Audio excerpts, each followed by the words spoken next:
Buenas noches, queridos oyentes. Soy el Dr. Skull y esta noche los invito a adentrarse en un episodio especialmente sombrío, no apto para corazones temerosos. En nuestra agenda de hoy vamos a desvelar historias escondidas tras fotografías que, aunque parezcan inofensivas, esconden sombras más densas que un sótano a medianoche. Sí, esta vez nos aventuraremos más allá de lo convencional, hacia rincones oscuros que incluso los más acérrimos fanáticos del terror pensarían dos veces antes de explorar. Prepárense para un viaje en el que lo macabro no es solo un invitado, sino el anfitrión principal. En el corazón de la tranquila ciudad de Poitiers, una joven llamada Blanche Monnier, nacida el 1 de marzo de 1849 en una adinerada familia de comerciantes, destacaba por su incomparable belleza y sus modales refinados. Su gracia natural atraía a numerosos pretendientes, muchos de ellos hombres de considerable estatus social. Sin embargo, Blanche no estaba interesada en un matrimonio meramente ventajoso. Se negaba a unirse en sagrado matrimonio con alguien a quien apenas conocía, alguien que pudiera ser, en sus propias palabras, un bruto bestial. A la edad de 25 años, su corazón había elegido a un abogado, casi 10 años mayor que ella, cuyo humilde despacho no disminuía el amor que ella sentía por él. No eran ni tesoros ni títulos lo que buscaba, sino la calidez y el afecto genuino que él le ofrecía.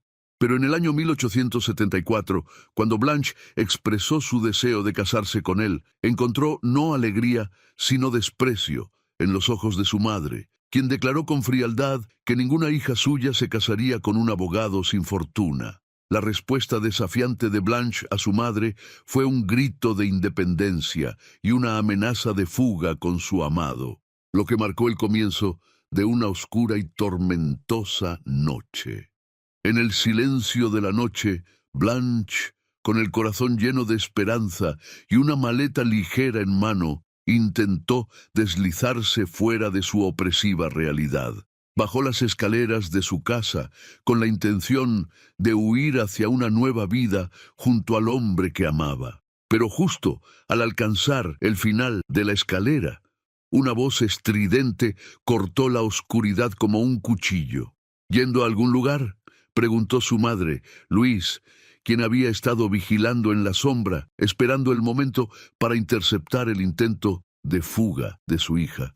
Lo que siguió a este encuentro fue un castigo draconiano, un secreto familiar celosamente guardado por los próximos 27 años. La repentina desaparición de Blanche dejó a la comunidad conmocionada. De un día para otro, la vivaz joven había desaparecido sin dejar rastro aparente. Su tío Marcel, enfrentado a preguntas, repitió la historia fabricada por Louise. Blanche había huido con su abogado. A pesar de las sospechas, el abogado, devorado por la desesperación y el dolor, afirmaba no haber visto a Blanche desde la fatídica noche en que le propuso matrimonio, atribuyendo la culpa de su desaparición a la familia Monnier. Este misterio sembró la preocupación y finalmente llevó a una investigación por parte del magistrado de Poitiers, quien se dejó convencer por una nota supuestamente dejada por Blanche y por el vacío en su armario. La verdad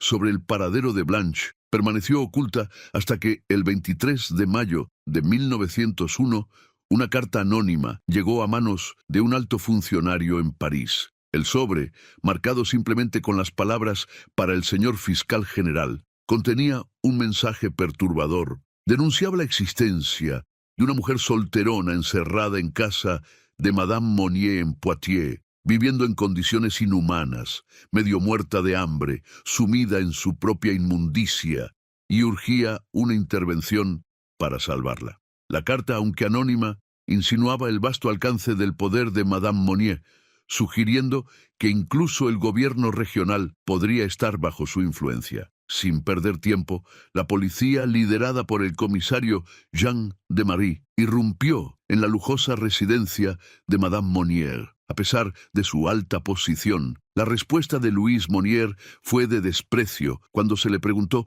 por qué estaban allí. Sin embargo, la ignoraron y continuaron con la búsqueda. Fue en el ático donde la realidad se descubrió.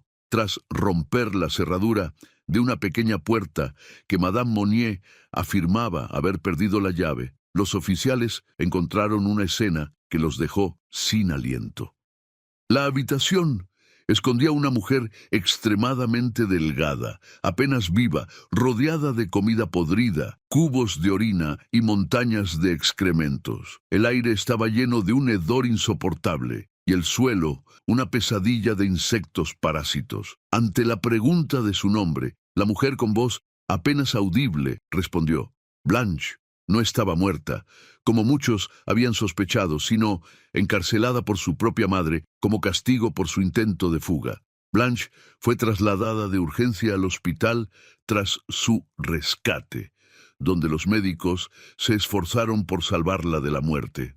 Aunque lograron estabilizar su estado físico, las secuelas psicológicas de su encierro fueron profundas y debilitantes. Diagnosticada con anorexia nerviosa, esquizofrenia, exhibicionismo y coprofilia, su salud mental reflejaba el inmenso sufrimiento y el aislamiento al que fue sometida. Los estragos de años de encierro la habían dejado irreconocible, y su comportamiento mostraba una desocialización extrema. Mientras tanto, la justicia buscaba reparar el daño hecho. La madre de Blanche, Louise Monnier, eludió el castigo que merecía al caer enferma poco después de su arresto, siendo confinada bajo arresto domiciliario hasta su muerte repentina, probablemente precipitada por el estrés de la situación y el miedo a la represalia. La turba que se congregó fuera de su hogar, enfurecida por sus crímenes, nunca tuvo la oportunidad de confrontarla directamente. En cuanto a Marcel Monnier, el tío de Blanche, inicialmente condenado por complicidad, fue absuelto sorprendentemente en apelación debido a un veredicto de incapacidad mental, demostrando las complicaciones y fallos en el sistema de justicia de la época. La historia de Blanche Monnier, aunque casi olvidada con el tiempo, fue resucitada por la autora Anja Gide en la década de 1930, quien publicó una novela que revivió el interés y la indignación sobre este sombrío capítulo de la historia francesa. A través de su narrativa, el legado de Blanche se convirtió en un símbolo de la lucha contra la opresión y el abuso, recordando a todos la oscura capacidad del ser humano para infligir dolor a los más cercanos.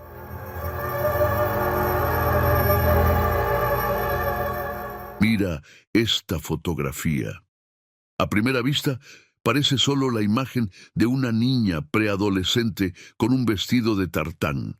Pero si observas más de cerca, notarás que sus pies parecen temblar ligeramente y sus manos están levantadas como intentando mantener el equilibrio. Podrías pensar que tiene dificultades para caminar, como si fuera una de las primeras veces que sus piernas demacradas se ven obligadas a soportar su peso. Y en realidad, eso es exactamente lo que está sucediendo. La niña que estás mirando es Jeannie Wiley, también conocida como la Niña Salvaje. Nacida de Clark e Irene Wiley en 1957, en Arcadia, California, su vida pronto tomaría un giro dramáticamente oscuro. Clark Wiley, el padre de Jeannie, era un hombre con un pasado tumultuoso. Criado en un entorno inestable por una madre que trabajaba como dama de la noche en diversos burdeles, Clark pasó largos periodos alejado de ella. Esta crianza dejó una huella profunda en su psique,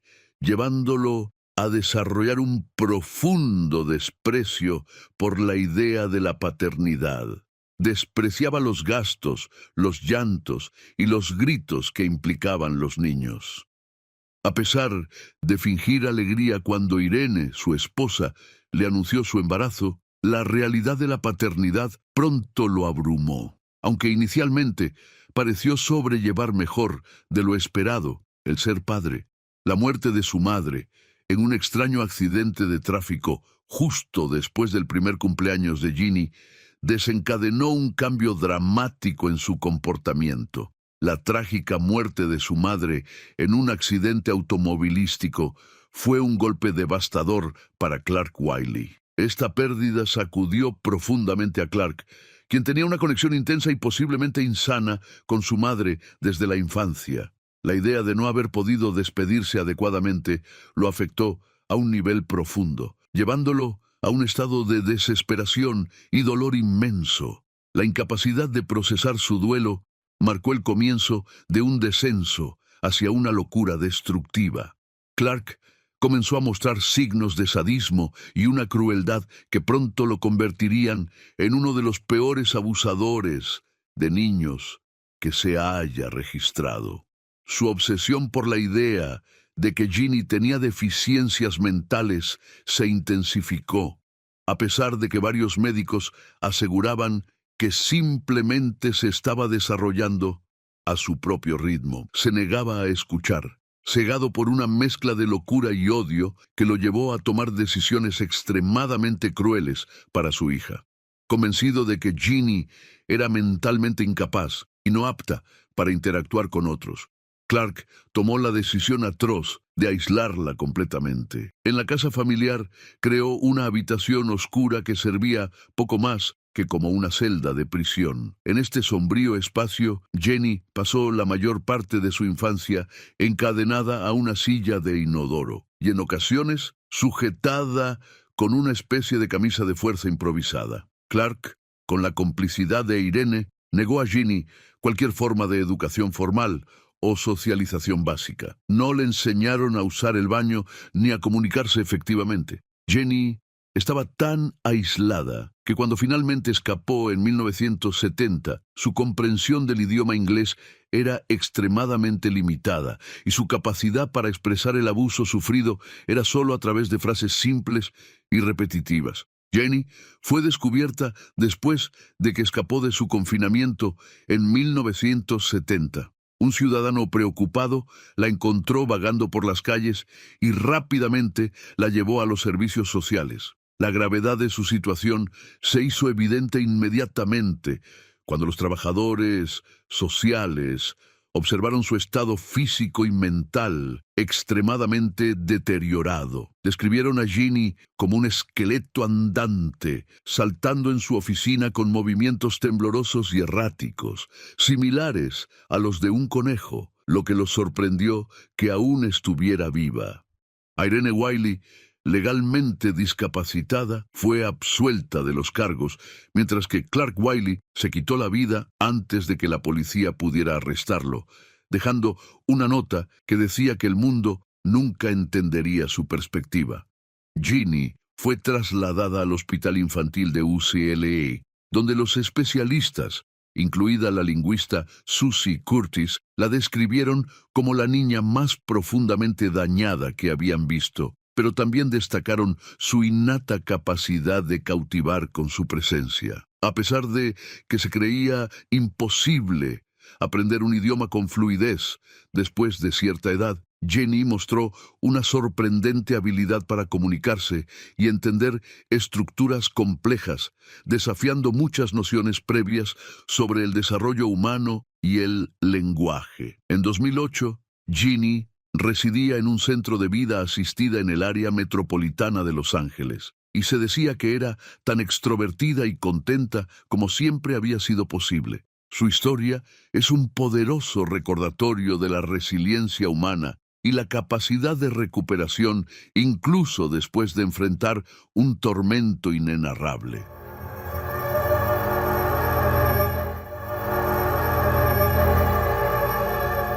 Echa un vistazo a esta imagen. A primera vista, podría parecer una simple fotografía en blanco y negro de unos escalones de piedra sucios, ubicados quizás en un rincón olvidado de una ciudad o pueblo importante. Sin embargo, esta imagen esconde una historia mucho más profunda y oscura. Fue tomada a finales de 1945 en una gran ciudad japonesa. Lo que en realidad observas son los restos de una víctima de uno de los eventos más catastróficos en la historia humana.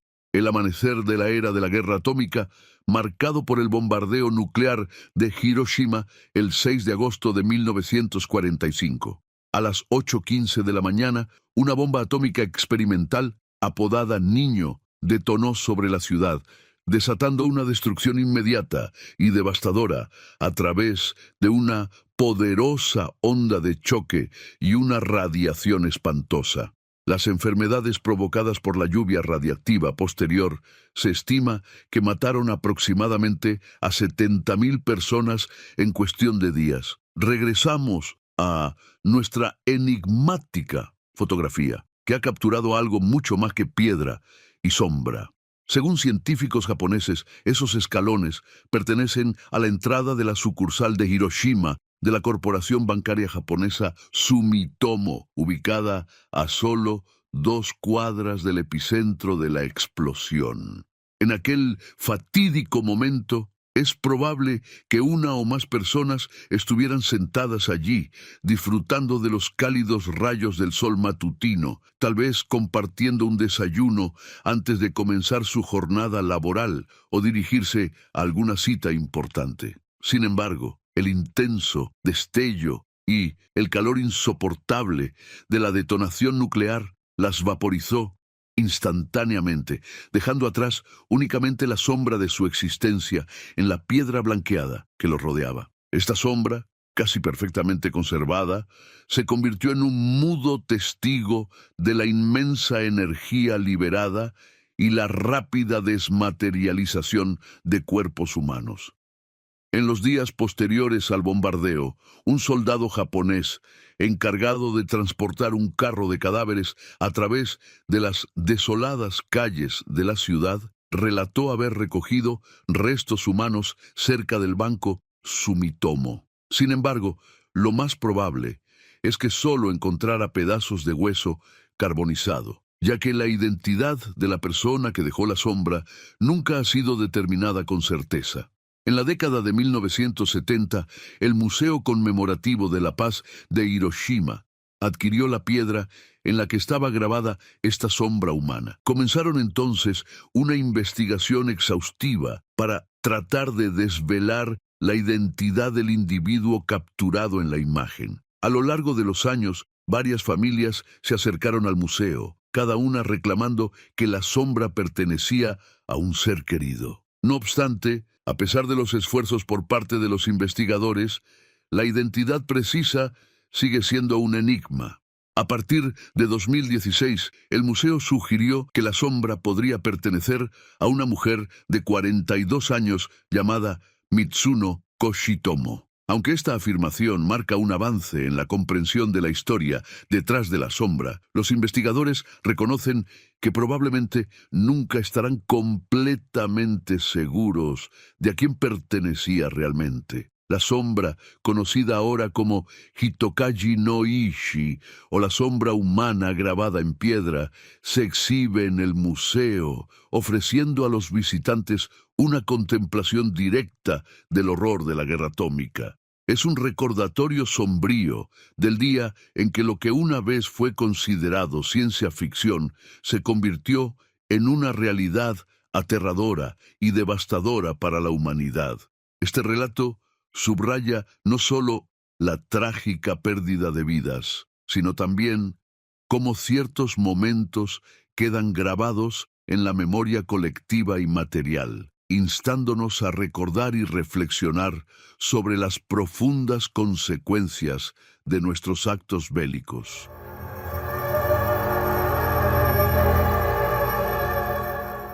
En el corazón de la ciudad de Münster, en Alemania Oriental, se erige la Iglesia Católica de San Lombardo. un deslumbrante ejemplo de la arquitectura gótica tardía construida en 1450 con el apoyo financiero de la comunidad mercantil local. Los residentes de Munster y hasta los menos religiosos entre ellos no pueden evitar sentirse impresionados por la belleza arrebatadora de esta estructura, con sus ventanas intrincadamente cinceladas y murallas exquisitamente talladas. Sin embargo, un elemento en la fachada de la iglesia atrae una mirada más inquisitiva y desconcertada. 3 jaulas de metal que cuelgan de las ventanas en forma de chapitel. A primera vista podrían parecer un andamio medieval destinado a la protección de los artesanos, o tal vez un símbolo religioso, una metáfora oscura y sombría de la Santísima Trinidad. No obstante, la verdadera historia detrás de estas jaulas es mucho más tétrica en su simplicidad y pragmatismo.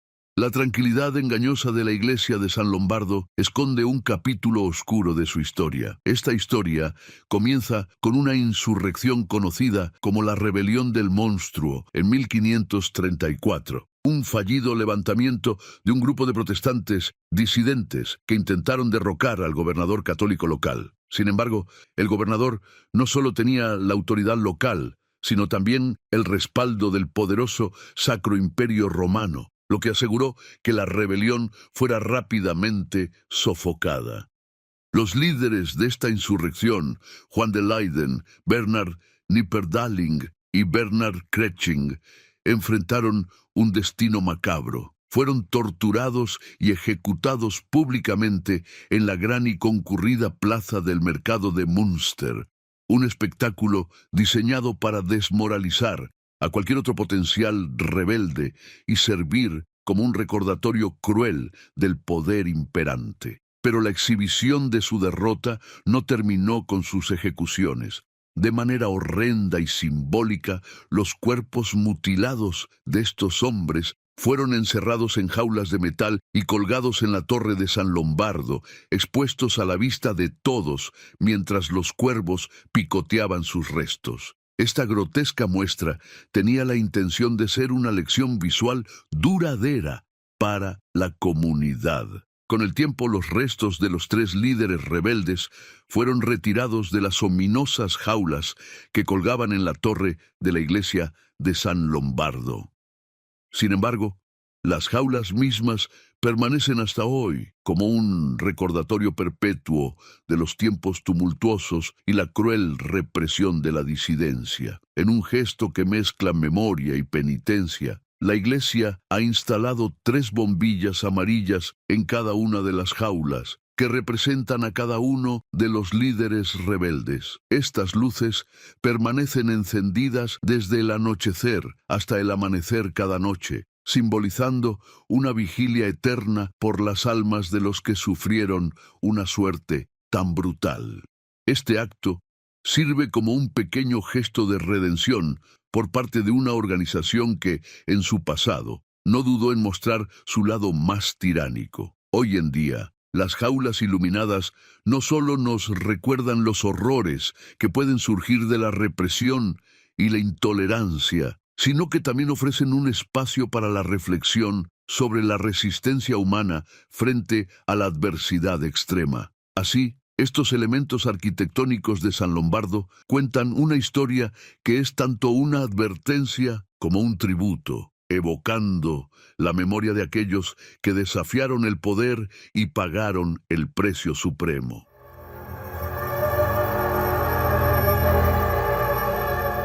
Echemos un vistazo más de cerca a esta fotografía, que podría parecer a primera vista simplemente una imagen común de 2 hombres parados uno al lado del otro. Sin embargo, el hombre en el centro no es otro que John Lennon, miembro de los legendarios Beatles y uno de los compositores más influyentes del siglo XX. A su lado, un hombre menos conocido por su rostro o su nombre, pero cuyas acciones resonarían en la historia con una fuerza sombría y trágica.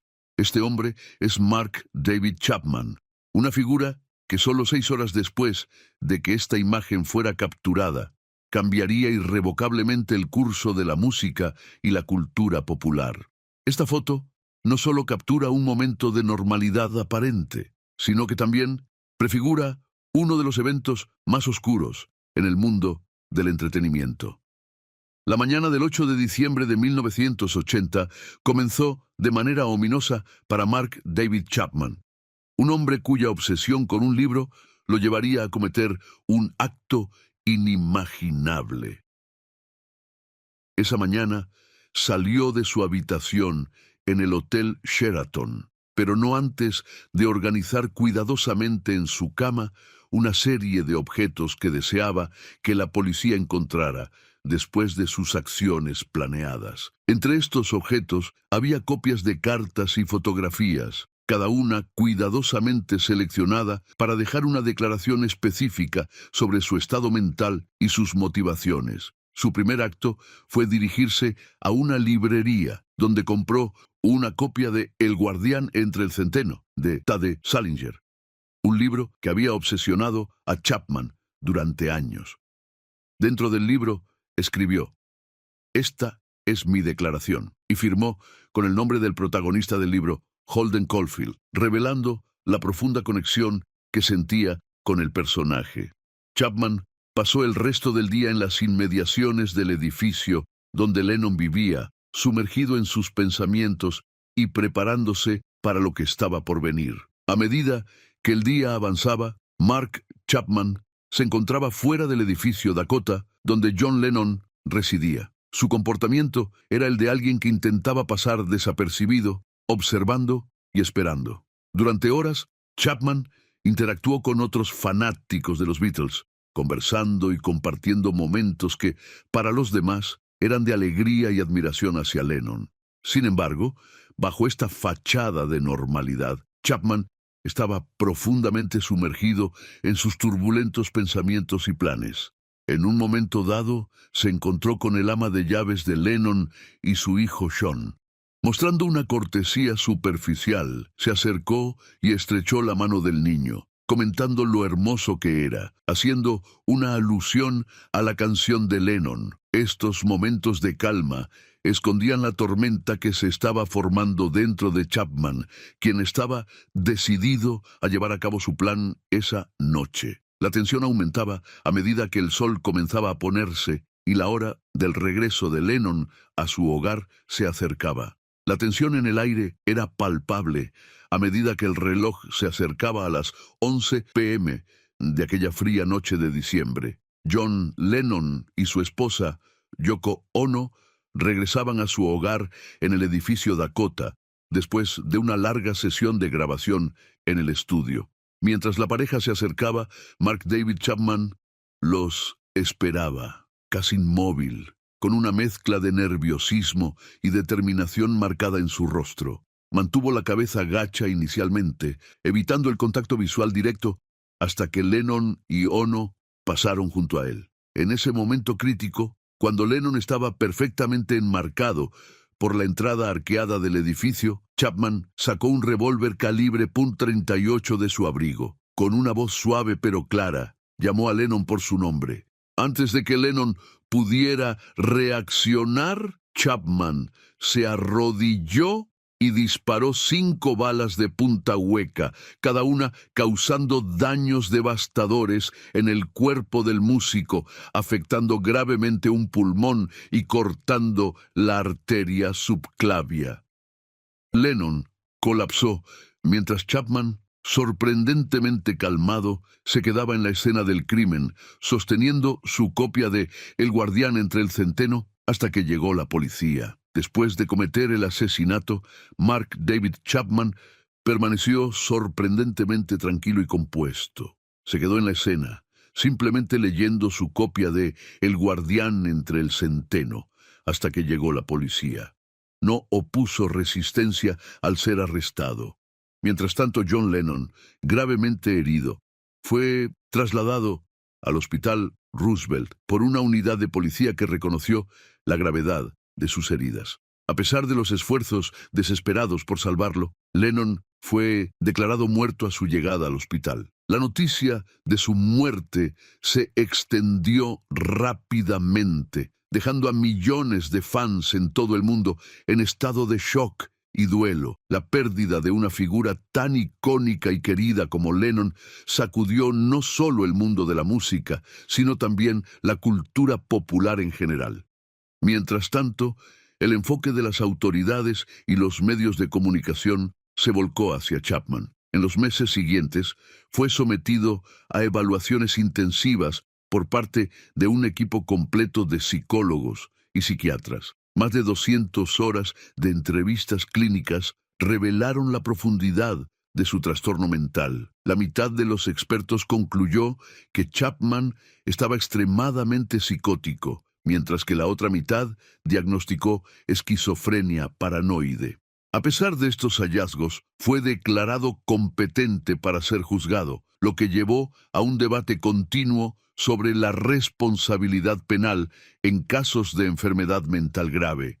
El juicio de Mark David Chapman fue un evento muy seguido y debatido, tanto por el público como por los expertos en derecho y psiquiatría. Durante el juicio, Chapman tuvo la oportunidad de expresarse y eligió hacerlo leyendo un pasaje de El guardián entre el centeno, reiterando su identificación con el personaje Holden Caulfield. En particular, citó la sección donde Holden explica su fantasía de ser el guardián entre el centeno, un protector de niños que juegan cerca de un precipicio. Chapman parecía ver en este rol una justificación de sus actos, creyendo que asesinando a Lennon estaba de alguna manera salvando a otros del precipicio metafórico de la vida.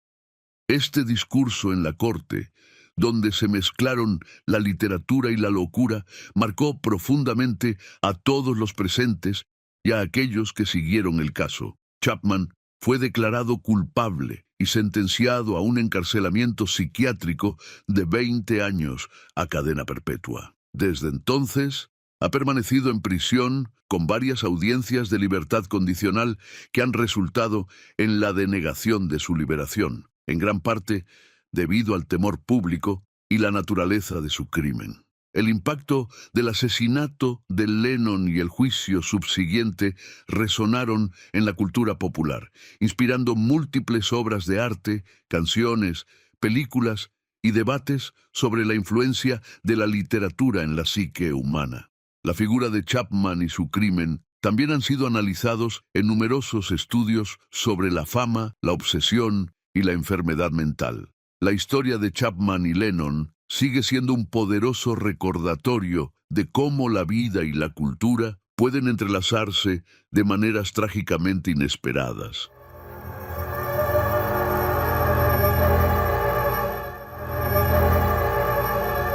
Echa un vistazo a esto e imagina qué ves.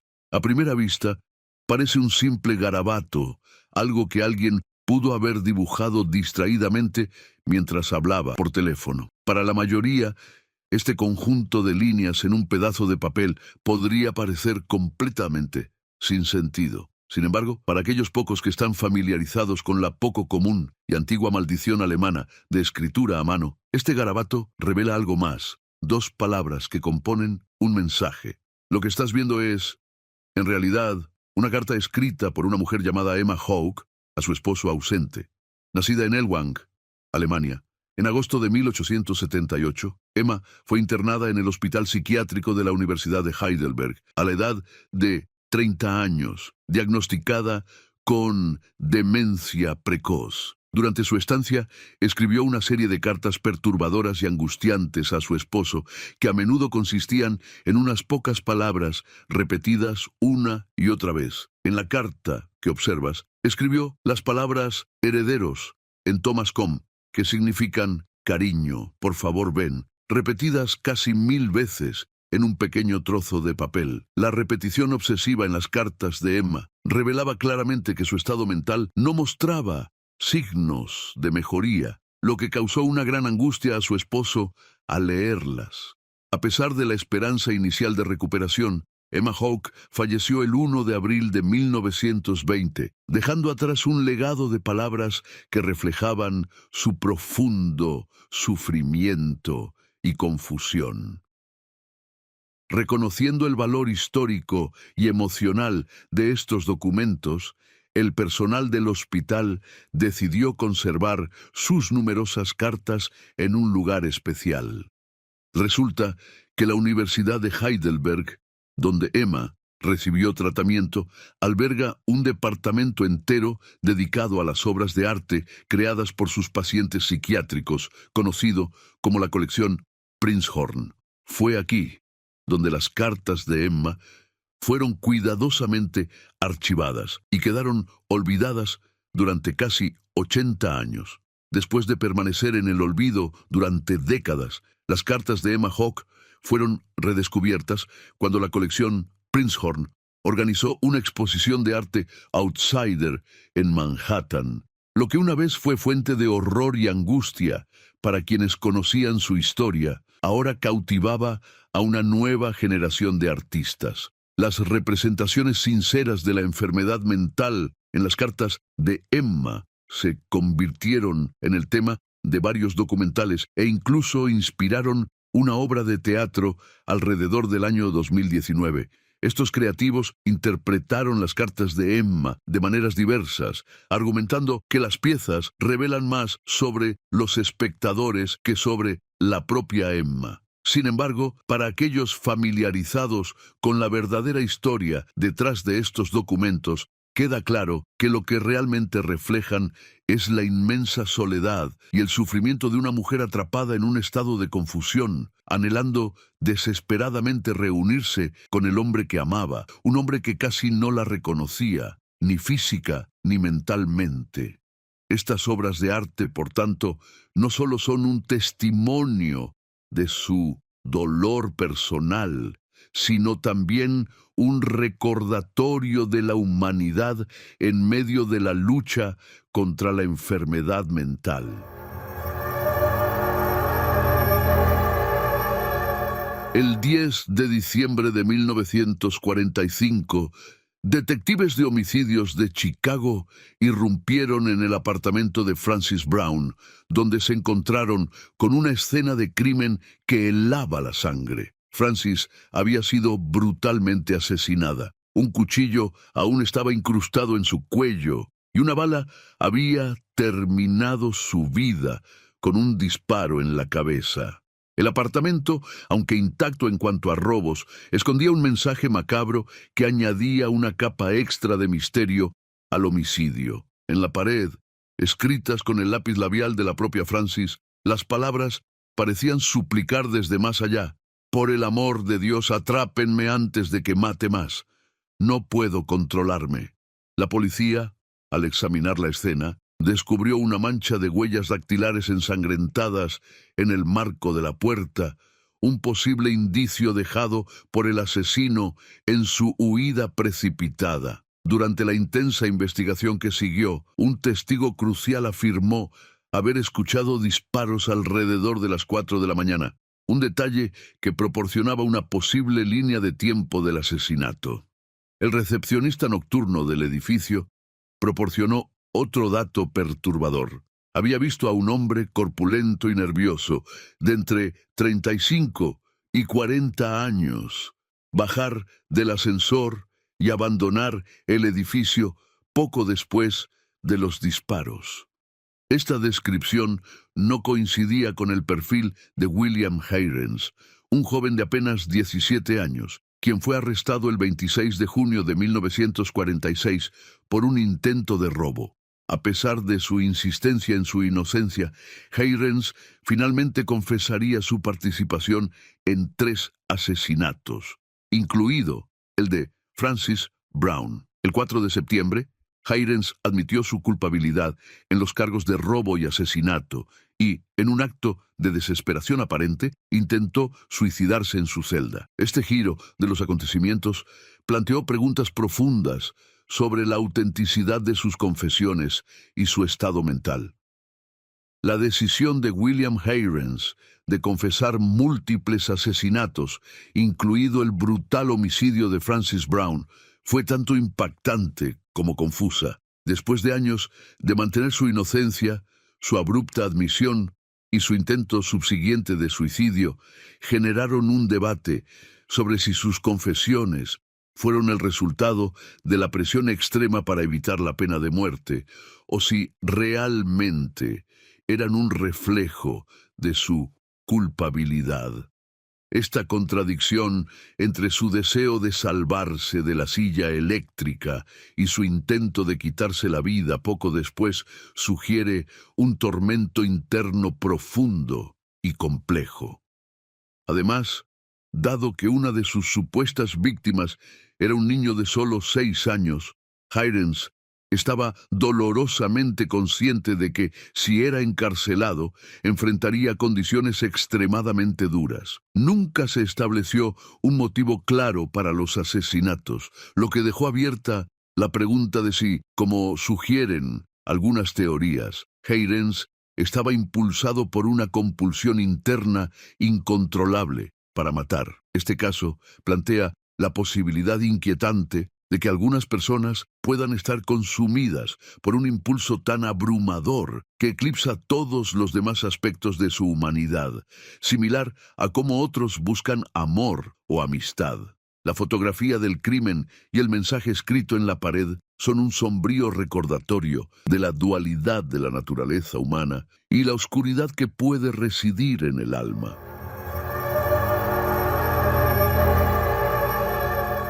Era la tarde del 15 de agosto de 1998 en el pequeño pueblo de Omagh, en Irlanda del Norte. El ambiente era encantador y pacífico, con el sol iluminando un cielo despejado mientras multitudes de personas disfrutaban de un sábado de compras y socialización. La calle principal del pueblo, Market Street, estaba llena de gente disfrutando del fin de semana, y en esta escena, una fotografía capturó a un padre y una hija españoles, inmortalizados por su compañero Tauro. En el borde de esta apacible escena, casi pasando desapercibido, había un Vauxhall Cavalier de color rojo.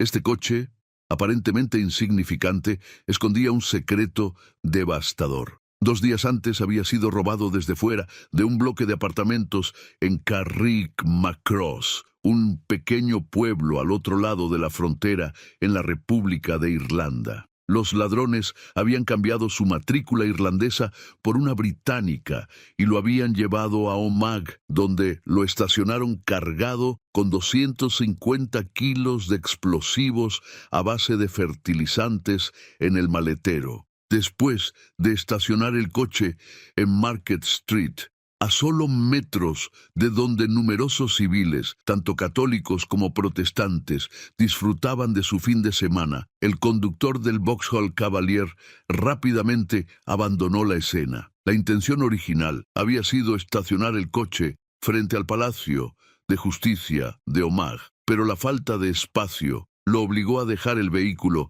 en un lugar mucho más público y concurrido.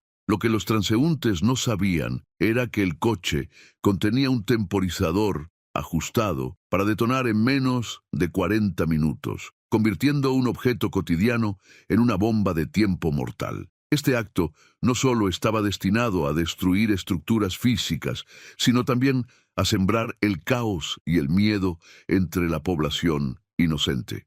Cuando el temporizador del coche bomba alcanzó su fin, la bomba detonó con una fuerza brutal. La explosión destrozó el marco metálico del Vauxhall, transformándolo en metralla mortal que voló en todas direcciones.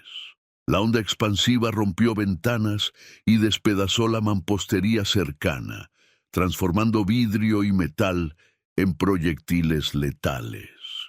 Las tuberías de aguas cercanas también fueron destruidas, causando que el agua de las calles se mezclara con la sangre de las víctimas, creando una imagen dantesca de ríos de sangre que marcarían a los sobrevivientes para siempre. En total, 29 personas perdieron la vida debido a la explosión y muchas más resultaron heridas, algunas de las cuales fallecieron posteriormente en el hospital.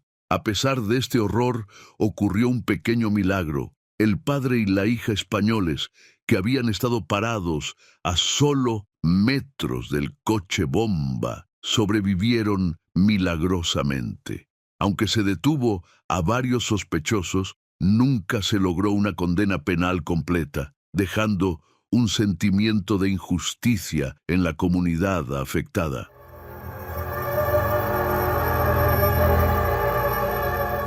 Ha llegado el momento de cerrar las puertas de este oscuro recinto de misterios y secretos. Espero que hayan disfrutado este viaje a través de las historias escondidas detrás de fotografías que, aunque en apariencia inofensivas, han demostrado ser más inquietantes de lo que jamás podríamos imaginar. Soy el Dr. Skull y ha sido un placer ser su guía en este especial tan sombrío. No olviden revisar bajo la cama esta noche y recuerden, no todas las sombras desaparecen cuando encendemos la luz.